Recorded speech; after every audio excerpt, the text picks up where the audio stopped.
Hi there. So I wanted to talk about the rapture. Some people think that the rapture is not in the Bible, so they don't believe that Christians will get raptured up to meet the Lord in the air. I do believe it. And I wanted to read just a little bit from this Bible.org article called Where Did the Term Rapture Come From?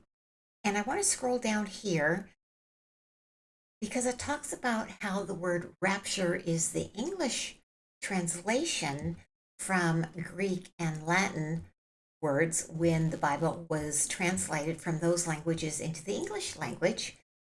So here it says the Greek word for this term rapture is derived um, from, or it appears in 1 Thessalonians 4:17. Okay, so the verse says, then we who are alive, oop, I typed it twice. Okay.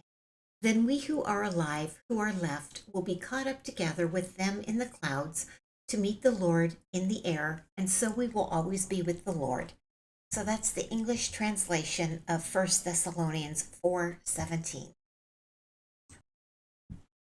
So now the Latin translation of this verse used the word rapturo.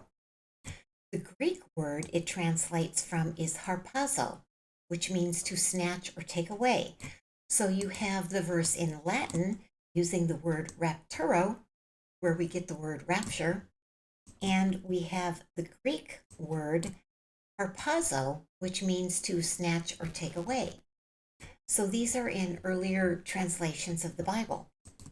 Elsewhere, it is used to describe how the Spirit caught up Philip near Gaza and brought him to Caesarea in Acts 8:39, which I'll read you. It says, now when they came up out of the water, the Spirit of the Lord snatched Philip away, and the eunuch did not see him anymore, but went on his way rejoicing. Sorry, that's off screen. And also to describe Paul's experience of being caught up into the third heaven in 2 Corinthians verse 12, chapter 12, verses 2 through 4, which says, let's see if I can. And I know a man in Christ who 14 years ago, whether in the body or out of the body, I do not know, God knows, he's speaking about himself, was caught up to the third heaven.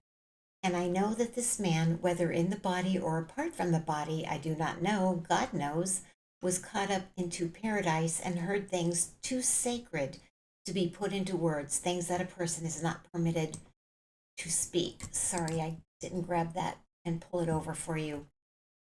Okay, thus there can be no doubt that the word is used in 1 Thessalonians 4:17 to indicate the actual removal of people from earth to heaven. Okay, so we're going to be raptured. It is in the Bible. Now I'm going to show you a little video snippet from Chuck Missler and what he has to say. So I'm going to take the following video from the Koinonia House, which has a segment from Chuck Missler I'd like to share and what he has to say about the rapture. Read in the Latin Bible, in the Vulgate. This is the Latin Vulgate. The word is rapimir, which is it's the proper tense of rapio, which is our English words rapt and rapture come from the past participle of rapio, so it's derived from that verb. So the word rapture occurs in effect in its proper tense in the Latin Bible, in the Vulgate. That's where we get this term. People who say rapture is not the Bible, they haven't done their homework is how he ends that. So I hope that this helps some of you understand a little better that the rapture is in the Bible.